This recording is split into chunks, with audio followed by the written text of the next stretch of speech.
Natakam ba kayo sa Curaçao pero di kayo makapunta sa Zamboanga? No problem mga kapuso, dahil ang ilan nating kababayang Zamboangueño dinala ang Curaçao sa Metro Manila. Ang katakam-takam na Curaçao ay karaniwang nakikita lamang sa mga dagat ng Zamboanga at Sulu. Pero hindi nyo na kailangan pang lumipad all the way to Mindanao para matikman ang masarap na Curaçao ito.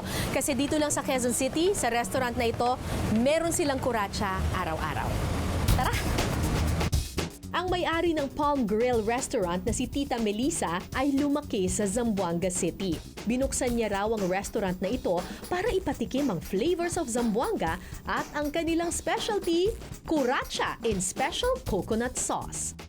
Sa pagluluto nito, pagkukuluan ng Curaçao kasama ng mga pampalasa gaya ng luya, bawang at lime soda. Pagkatapos nating pinakuluan ng 15 minutes yung ating Curaçao, ready nang iluto at igisa. Kasama natin dito si Chef Yvette.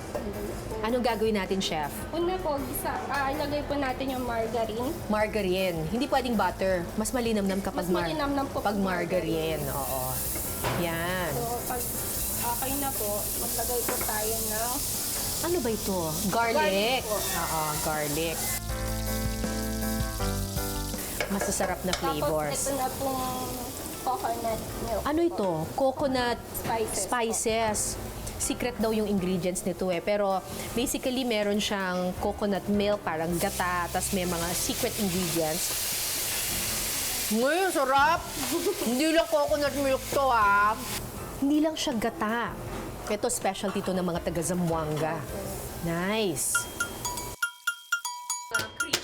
Pagkatapos, bibiyakin sa gitna ang Curaçao, saka ilalagay sa ginawang coconut sauce. Parang mas madali siyang kainin compared sa crab kasi ang dami niyang meat. Opo, sa Diba? gitna lang po kasi yung meat niya. Oo, yung crab, kailangan mo pang sungkit-sungkitin bago mo makuha yung laman. Ito, andyan na lahat. All the goodness. Alright. Yan po. So ito, basically, ito toss na lang natin. Kasi luto na naman yung Curaçao natin ng 15 minutes. So parang ito toss lang siya. Kumbaga, makover lang siya ng ating special sauce. Opo. Wow, look at that! Ang sarap nito, grabe.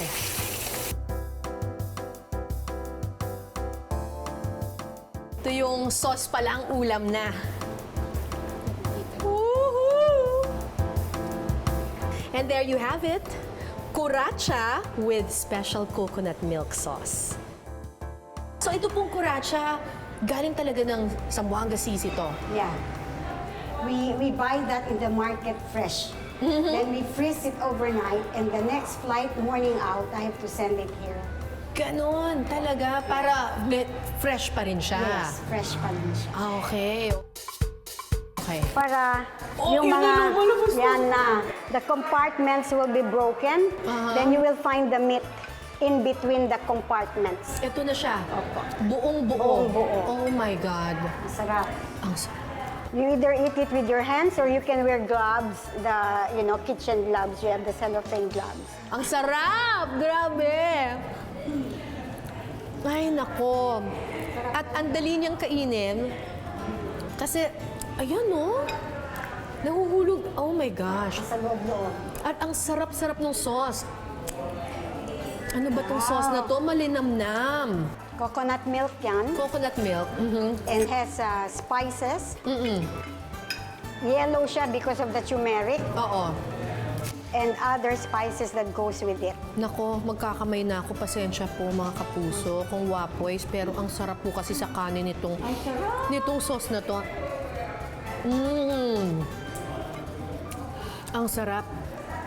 Parang ito ata yung perfect crab of all time. Oo, madaling kainin, kasing lasa ng crab or mas malinamnam sa crab, tapos madali pa siyang himayin, tapos hindi kasing taas ang kolesterol. At dahil dyan, kakain pa ako ng isa. Inggit na ba kayo?